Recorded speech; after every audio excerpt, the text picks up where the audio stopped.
of us as consumers with the cost of living continuing to increase. Yesterday, the finance minister delivered his medium-term budget speech. So what can consumers look forward to for the remainder of the year, if anything at all? Let's speak to Hayley Parry.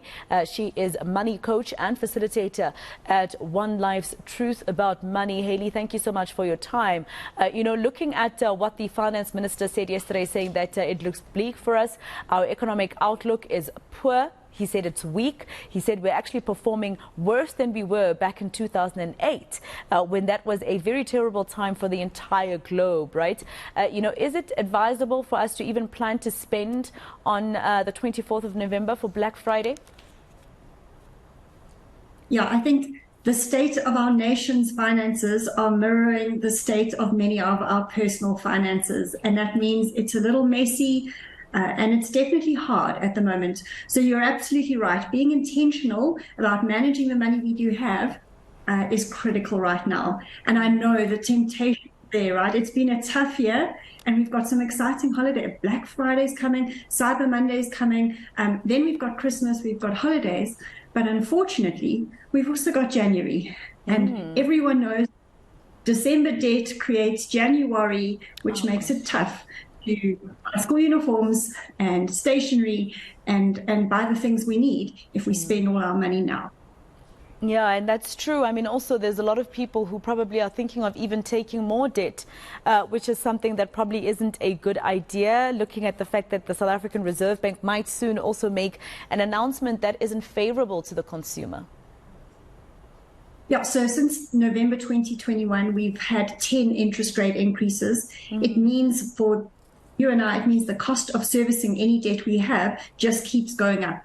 And yes, you're absolutely right. There is a chance that the cost of that debt is going to increase further before it stabilizes or gets better. And it's exactly the same position that our government finds ourselves in. Yesterday the minister was talking about borrowing money in order to fund the running of the state.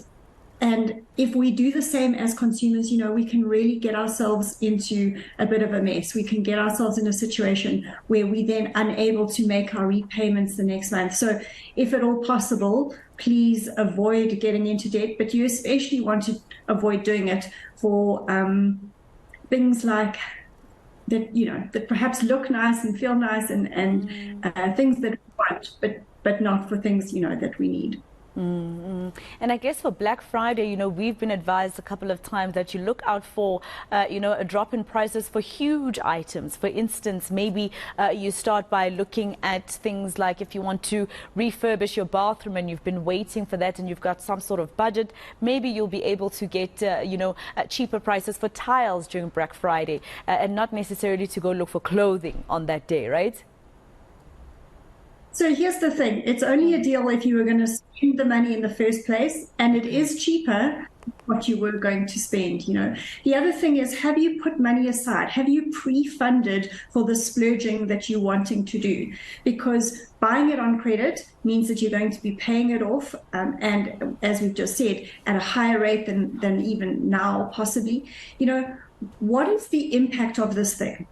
There is obviously going to be a financial cost, but don't underestimate things like the emotional cost. If buying these products are going to increase stress in your household, if it's going to make you lose sleep at night, is it worth having that new bathroom, as you say?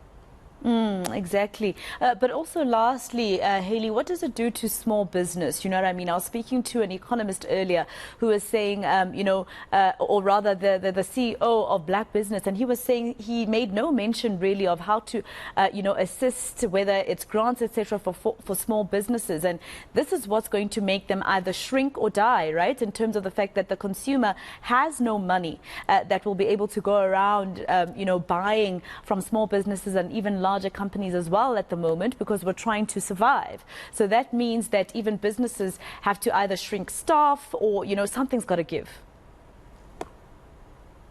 Yeah, it's tough all around. And I think the first step is we have to acknowledge that.